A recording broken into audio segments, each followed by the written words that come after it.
What happens when AI becomes your creative partner instead of your replacement? Two advertising creators reveal how artificial intelligence is moving the goalposts around creativity in advertising, and why being the best filter for good work might be the most valuable skill in the room. Keep them both in the top.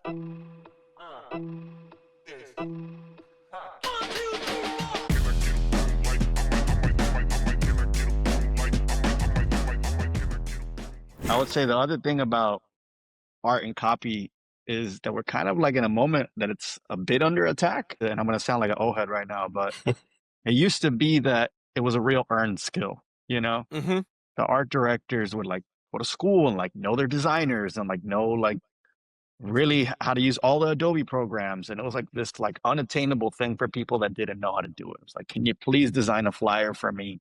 You know, and writers really good grasp on grammar, and you know there was a real sense of pride in filling up a blank page. But now it's democratized with AI. Like Yep. you can come up with any image or any script in a matter of seconds, and it's great to a certain degree, right? It's simplified our jobs, but there's also like an incredible amount of output now.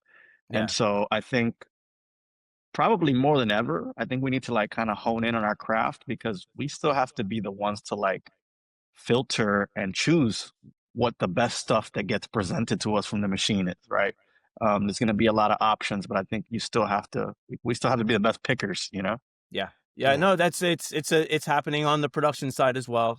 So I'm actually kind of glad to hear you say that, because it's something as we think of advertising, and I've had conversations with both of you before. We talk about we're kind of advertising nerds to an extent. And so when you think about the creative process in terms of what goes into a piece of work, how are you seeing, are there expectations now on your end for the concept of, hey, AI can get us there faster, right? Versus like your process is generally like you guys are workshopping something for months, then you might pitch it. Like you said, you have to poke holes in each other's work, right? Or tear down each other's ideas, which in some sense can be a little cynical, but that's, that's really kind of what you guys trust each other, right? And you obviously have this respect for each other. So there's compromise, I would imagine, at some point to Yeah. kind of get to whatever the idea is. So how is AI sort of disrupting that process in terms of what your bosses or superiors expect in terms of your turnaround and, how fast you should kind of pull ideas together now? I will say this. I think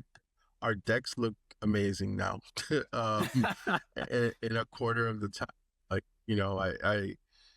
I remember a year ago, like it seems like so long ago, but a year ago is we have a 50-page deck, and we go through and be like, all right, we can accomplish 10 comps for each of for the 50-page deck, and then maybe some drop in some photos.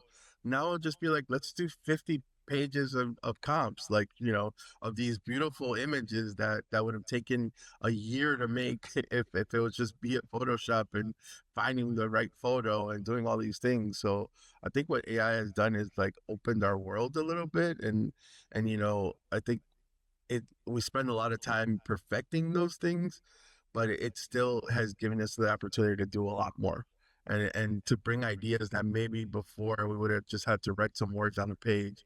Now we can actually show the client, hey, we want a spaceship in the middle of Times Square, whatever it is. Like, I can actually go and type that in and make it happen, and you know add it, make it blue, whatever color I want. Like, and it'll take a matter of seconds. So those kinds of things visually have helped us a lot.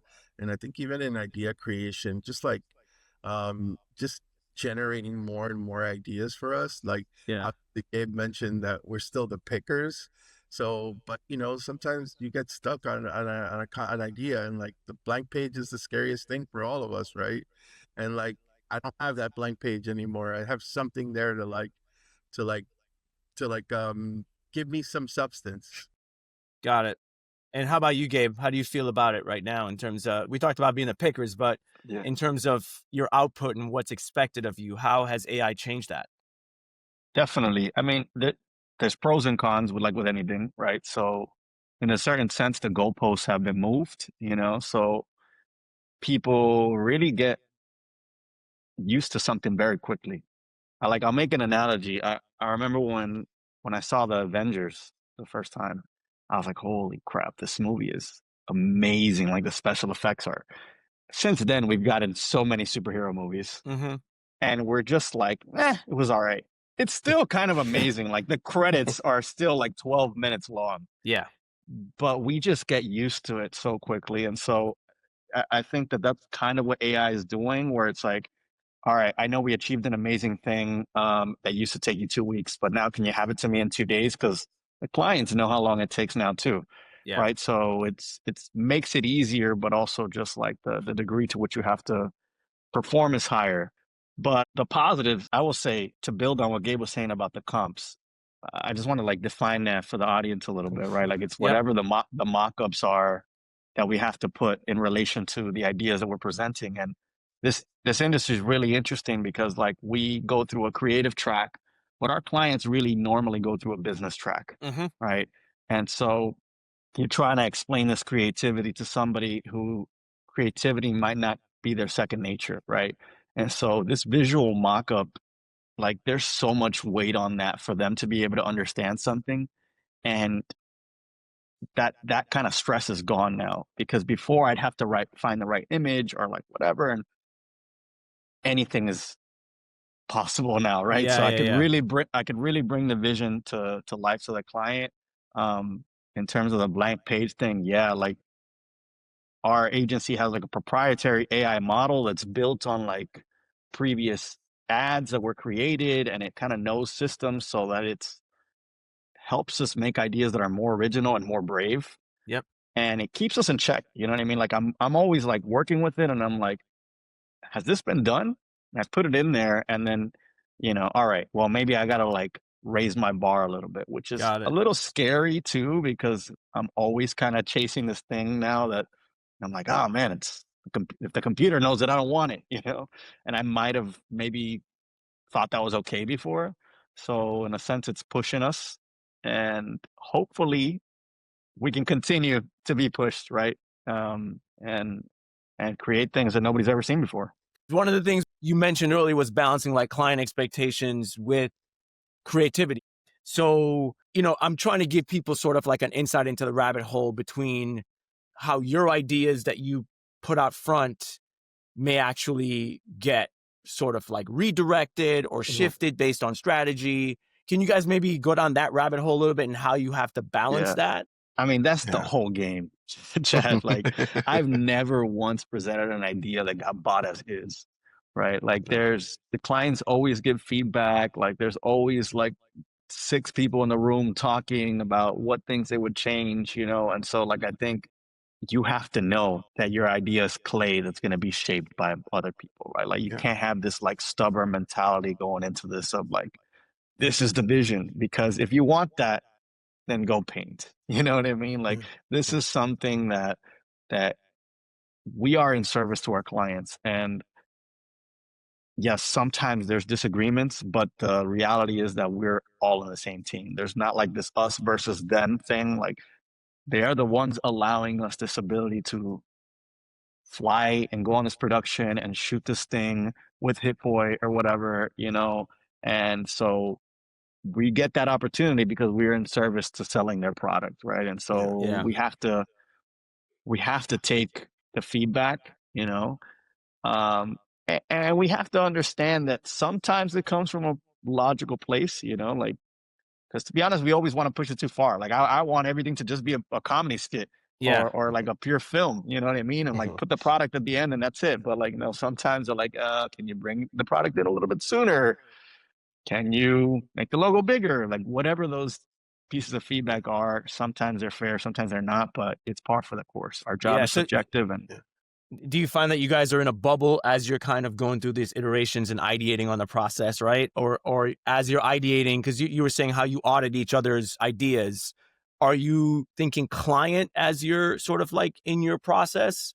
And like, for example, like I talked to you guys, we tried to do this a couple weeks ago, but you guys had a big pitch, right? So like maybe kind of talk about how a pitch might differ from something that you're working on for a spot or a piece of work that you're going to put out. What's the difference between those two processes? I'll say I think a pitch is wear your shiniest suit and make the biggest impression. Sometimes we tend to do things that maybe wouldn't work in the real world, or like we'll make them bigger. We'll do the takeover in Times Square like that. We know that those opportunities come very far and few in between, but for a pitch, that's acceptable. It's Um, like when a peacock opens all his feathers, and it starts like yeah, that's a pit. Got There's a it. lot of yeah, meeting theater, and we know we go into it knowing, this will probably never get made. Yeah. mhm, But there's like a sense of like showing your feathers off and Go for saying, yeah, broke. this is yeah, how dope our thinking can be. You know Got what I it. mhm. mean? So pick us. And then we'll figure out what the real thing is later. Hopefully they buy the thing that we present to them, but it doesn't always happen. And And then, the day-to-day work, I think there's a more like responsibility to bring them things that are actionable and feasible.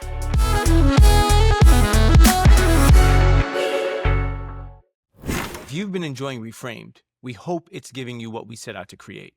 Meaningful conversations that pull back the curtain on the creative process, share hard-earned lessons, and spark new ways of thinking about storytelling. Our mission is to explore where craft meets change and to highlight people doing creative work. If this resonates with you, please subscribe to the channel, share an episode with a friend, and join us in building a community of curious, committed creatives. Thank you. So I want to switch a little bit to kind of going back to a little bit of a deep dive on the projects that we've had the good fortune of collaborating on over the past couple of years, like kind of go down the Coors rabbit hole a little bit. Okay. And maybe even let's go back to the first one, the summer music project, and maybe have you guys kind of rehash that project, how the idea came to be. And, when I edit the episode, I'll use clips, right? Just short clips and everything to kind of give the audience a little bit of a visual representation. But maybe, talk to me about how the music project came to be and sort of like your process for kind of coming up with that. Okay. Yeah, so Coors Light approached us that they wanted to do a summer music program in the Northeast region. And this was an exciting thing for us as an agency because Alma is a multicultural agency and we normally do a focus on Latinos, but in this case, they wanted to do more of a Black focused program, and so we felt very excited to be tasked with something like that. And like Gabe and I are big into hip hop culture, and so we really felt like we could kind of understand that community and like and have a interesting say. So we built this program called Refresh the Beat, which is twofold, like a thing about that leans into Coors Light's whole philosophy of like chilling. And like we found this interesting statistic that was like you're actually more creative after you take a break. Like I think especially in this country, there's like this grind culture and like you can't stop and blah blah. But scientifically, actually, when you take an extended break, you're more productive. If you Mhm. never stop, you're actually much less productive in those minutes. And then we saw something reflected in music that was like some of the most successful albums or pieces of work were created after the artists themselves took an extended period off. So they refreshed their beat, they got inspired by life, and then they came back with an amazing body of work. And so we kind of like merged those two things. Chord Light's all about chill, and then with this music program to kind of create this like program that encourages people to take some time off so then they can go into their musical pursuits kind of with more energy. And as part of that, we brought in, one of the best beat makers around, which is Hit Boy, famous for working with Jay-Z, Kanye, Drake, Beyonce. And so, he's more of a behind the scenes guy. But if you know, you know. And I think that was a big part of bringing authenticity to the campaign too, of like not using a shiny, name that everybody knows, but a name that people in the culture know because, that they get Mhm. music. And so I think he brought a real sense of credibility to it. He was excited about it. And then we got a little bit of a curveball right before we were gonna put the thing out. I don't know how much you want us to go into this, Chad. It's whatever you can share. Let's just say we couldn't use it. We had to pivot with not Yeah. him in the spots. And the behind the scenes guy became a more like in front of the camera guy, and Yeah. some of that content, maybe wasn't what the client signed up for. So, we Yeah. paused it. and so that was so heartbreaking. But Jesus. But one of the reasons why I want to do this is to kind of go down these rabbit holes and kind of like, that was like a big missed opportunity, I think, because you guys put a lot of work into it. Part of my thing here is to sort of explore regrets a little bit. They say never look back, never have regrets. But what do you kind of regret, or what would you might have thought about differently if you could go back and do it now? I think I'll say that, to me, I wish we had more time. Yes. And I think those are the two things that, client has one. Creativity is subjective, right? So what we have in our mind, what we know we can accomplish with X amount of money, is one thing. What the client thinks they can accomplish with what they think is a lot of money is another thing. So I think trying to manage that balance was hard. Even like, I know, like, we knew we had to use stock video for that spot. We know what it's gonna look like. What we can accomplish, and we went down a rabbit hole. We found a million stock videos. I remember you tried a bunch of edits, and Yep. and I don't know, the client just wanted more than what that was. Yeah. And for example, I remember they wanted product up front. We had the story that was told that, when we need to see the person struggling, and then he takes a break, he steps away, cracks open a beer, and then inspiration strikes. Client asked us, hey, why don't we put the product right up front? How do we make that happen? And once you recorded the story, it's hard to like retrofit to tell a story that way. So, I think I wish we would have known that early on. But we, like you said, regret is not. We shouldn't live in regret. Yeah. Yeah, I think for me, like, obviously we had this unfortunate thing happen, with Hit Boy, where, he decided to become more in front of the camera guy. But yeah. what I will say is, like, in terms of the creative process, there's so many things that are out of your control. Like, we did not know Hit Boy would do that. Yep. And we also did not know, like, the state of the client's business at the time. They had another idea that was for a different brand underneath the same building, but that kind of was in hot water, and they didn't want to put something else out there that, may have been risque. Because what I will say is that regardless of what they thought about Hit Boy's actions, actually his own personal stock grew in that moment, and people thought it was so dope that he was making music with his dad and the whole thing. And so, like, if we would have gotten into that conversation, I think it would have made a real impact for the brand. Yeah. But you can't control the state of the client's business, and you gotta kind of live with that. Like, at that moment they weren't ready to make that decision, and so it's fine. Yeah, I mean, if I could throw in my regrets, I'd say the big one. I wish we had I wish I had like another 90 minutes of shoot time, right? Because like I ran out of time on him. One, he got tired, because I guess he was out the night before. But I ran out of time on him because like there was a couple more setups I wanted to shoot with him, that I couldn't get to. And then we had talked about some social content, so we sort of had to pivot to that to kind of make it work. Because one of the things that I look at, I'm super happy with the way the spot turned out, but I felt like I wish the pace was a little bit quicker. Even though the spot was about chill, I wish I could have gotten like another 2 edits. Yeah. Of him doing something else. before he gets back into the creative mode. And so that's what I see when I watch it. And so the whole thing for me is like, damn it, I think I had to shelve 4 setups that were just like, a lot of it was That's really brutal. yeah. And I think and they weren't like anything crazy either.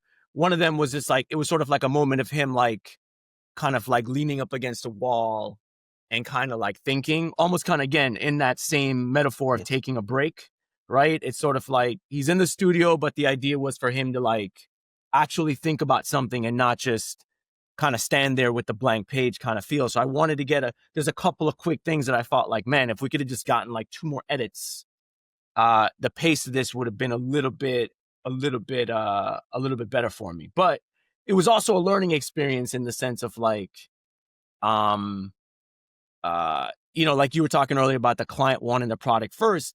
We actually ended up shooting the product shot first because we wanted to make sure that we got that out of the way and that the client was super happy with the popping of the tab, right? That was super important. Yeah, well, that's an interesting thing bringing that up. Like, I don't know if you ever talk about that with your listeners, but like that commercials don't always get shot in the order, that they are storyboarded because you're kind of doing this like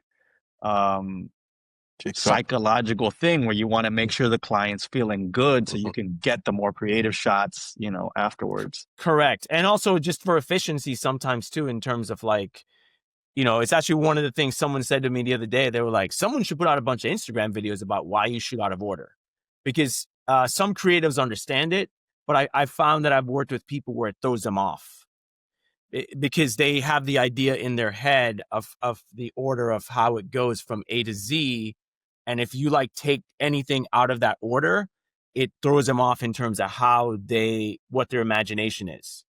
So there's some folks who totally understand it and was like, okay, fine. They can see the pieces coming together. And I've worked with people who just like, were like, what? You're not shooting this next? So that's it's actually, wild. Like I don't know. We've shot over 100 commercials probably. Like I've never shot one in order. Yeah. And also I think like when you get into the editing room, like I move things around anyways. So it doesn't matter to me that it's shot in order. Yeah. Yeah, because you probably have like this one specific thing. You're like, I got to see if this part works first before I focus on the rest of it. Right. So that's why you shoot it all. You gotta think for option A and option B. Unfortunately, Yes, very, very much so. But yeah, that would be my that's kind of my regret. I think in the end, I think we it looks great. But yeah, I just wish I had a few more setups. One of the things I wanted to ask you, because obviously you're doing multiple projects, how are you guys working with directors, right? What are you searching for when you look for a director? How are you both? I'd love to get both your perspectives from the copywriter side, from the art director side. When you're looking at a reel, what are you guys looking for? I can start. I think we have a vision, right? When we come up with something, we're like, okay, let's just say it's a director that does a lot of speaking, a lot of comedy. Let's put comedy, which I love. So like we try to find people that do this type of comedy, not only because they're the right for the job, but it's also an easier sell for our clients. Sometimes we'll take a risk and be like, this director, maybe he hasn't done this kind of work, but we like the way they move the camera here. We like the way they do the interactions with people. Something that we can sell to our client, but it's an easier sell to a client when it's like a parallel to the story that we're telling. But I really tried to find something that calls my attention, somebody that that has the right actors, uses the right camera movements. All those things come into picture as a visual person. That's what I try to find. Yeah, I mean, I would say the same thing. Like, it's a weird thing that you kind of need to have something in your director reel that is almost exactly what we're trying to make. Yeah, I know. It's become a thing. It's been that way for a while. Yeah, but it's because of what Gabe said. Like, the clients want to be able to trust that it can be done. And the easiest way to show them that is like, well, he also did this other thing for another beer. So, Mhm. but I look for the cinematography. If it's dialogue, I look for stuff that's really funny. And more than anything, like, I look for the interest that they have in the project. When we have the phone call, I really try to like pick their brain about it, because for me, it's an exciting part of the process. Like, we plant the seed with the idea, but like the directors or the guys that have to grow it, and Mm-hmm. like, we can't make this happen on our own. So collaboration always makes things doper. Like, I really want to know where they're going to take it. And I never think like, oh, they're messing with our idea. Like, I know that this is something that gets shaped together.